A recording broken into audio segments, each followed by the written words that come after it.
비트코인, 이름은 정말 많이 들어보셨을 거예요. 근데 이게 정확히 뭐야? 라고 물으면 자신 있게 대답할 수 있는 분은 사실 많지 않죠?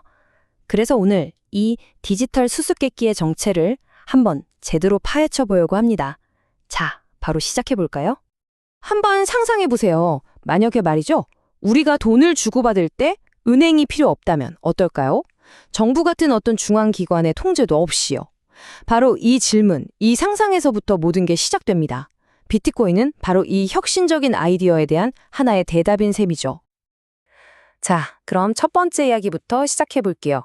도대체 이 새로운 디지털 화폐는 어떻게, 그리고 왜 이렇게 미스터리하게 등장했을까요?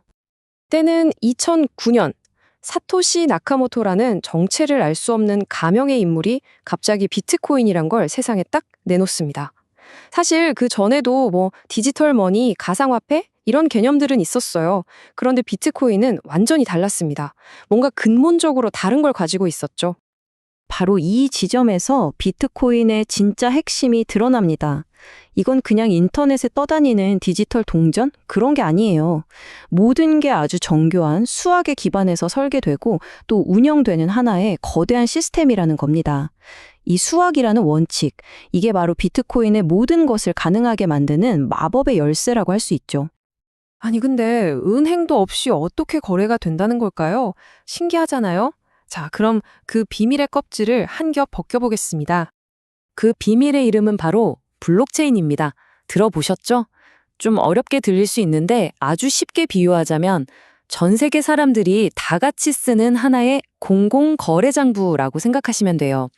누구나 이 장부를 들여다볼 수는 있지만 그 누구도 마음대로 내용을 고칠 수는 없는 거죠. 모든 거래가 여기에 투명하게 착착 기록되는 겁니다. 자, 그럼 거래가 어떻게 이루어지는지 볼까요? 간단히 4단계로 나눌 수 있어요. 먼저 누군가 거래를 요청하면 이 거래 정보가 암호화된 꾸러미, 즉 블록으로 만들어집니다. 그 다음이 중요해요.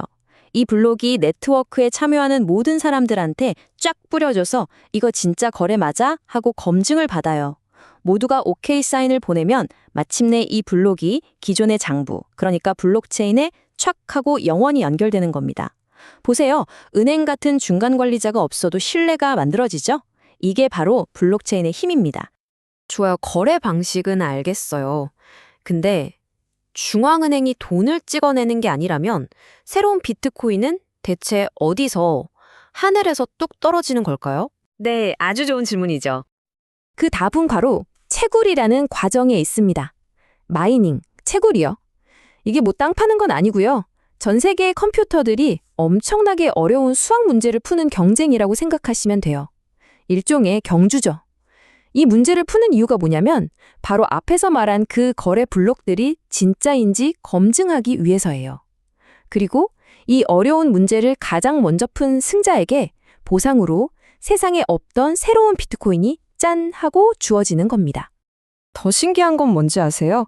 이 수학 문제 풀이 경쟁이 약 10분에 한 번씩 끝난다는 거예요. 그러니까 대략 10분마다 새로운 블록이 검증되고 누군가는 새로운 비트코인을 보상으로 받아가는 거죠.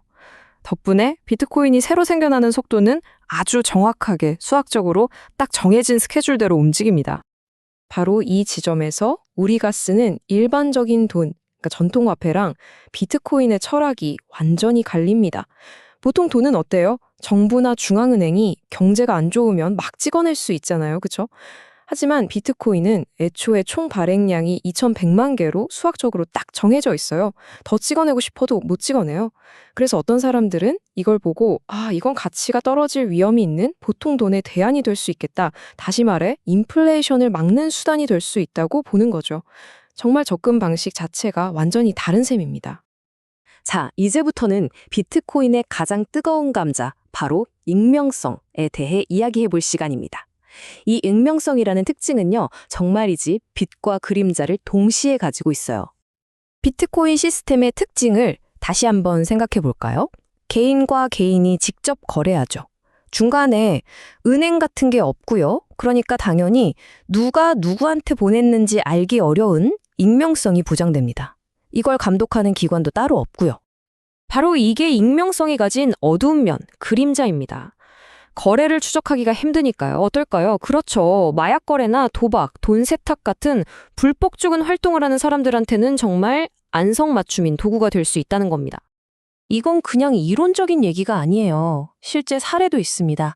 2016년에 우리나라에서 인터넷 뱅킹 개인정보가 유출되는 큰 해킹 사건이 있었는데 이때 해커들이 몸값으로 뭘 요구했는지 아세요? 현금이 아니라 바로 비트코인이었습니다. 왜 그랬을까요? 바로 이 추적이 어려운 익명성 때문이었죠. 자, 그럼 이쯤에서 이런 질문이 생깁니다. 도대체 오늘날 비트코인의 정체는 뭘까요? 이게 화폐일까요? 아니면 다른 무언가일까요? 이걸 둘러싼 아주 뜨거운 논쟁을 한번 들여다보겠습니다. 비트코인의 가격 그래프를 보면 정말 입이 떡 벌어집니다. 2009년 처음 나왔을 땐 1달러도 채 안 됐던 게 수많은 롤러코스터를 타면서 무려 10만 달러까지 치솟았으니까요. 이건 뭐 정말 엄청난 여정이라고밖에 할 말이 없죠. 바로 이 점 때문에 그러니까 가격이 하루아침에도 막 몇십 %씩 오르내리는 이 극심한 변동성 때문에요. 오늘날 대부분의 사람들은 비트코인을 뭐랄까 커피 사 마시고 빵 사 먹는 그런 안정적인 화폐로 보지는 않아요. 그보다는 투자나 때로는 투기의 대상이 되는 하나의 자산으로 여기는 경향이 훨씬 강하죠. 이런 비트코인을 바라보는 전 세계 정부들의 시각도 제각각입니다. 미국이나 영국, 홍콩 같은 곳은 비트코인을 주식처럼 거래할 수 있게 ETF를 승인하면서 제도권 안으로 끌어들이려는 움직임을 보이고 있어요. 하지만 우리나라를 포함한 아직 많은 나라들은 이게 정말 안전한가 하면서 굉장히 신중한 태도를 보이고 있죠. 이렇게 입장이 딱 나뉘는 겁니다. 결국 우리는 다시 한번 이 질문으로 돌아오게 됩니다. 비트코인, 은행 없는 금융이라는 정말 혁신적인 미래를 보여주는 걸까요? 아니면 그저 위험천만한 투기 대상에 불과한 걸까요? 엄청난 잠재력과 그만큼의 위험성, 그 사이에서 비트코인의 미래는 과연 어디로 가게 될지 그 판단은 이제 이걸 듣고 계신 바로 여러분의 몫으로 남겨두겠습니다.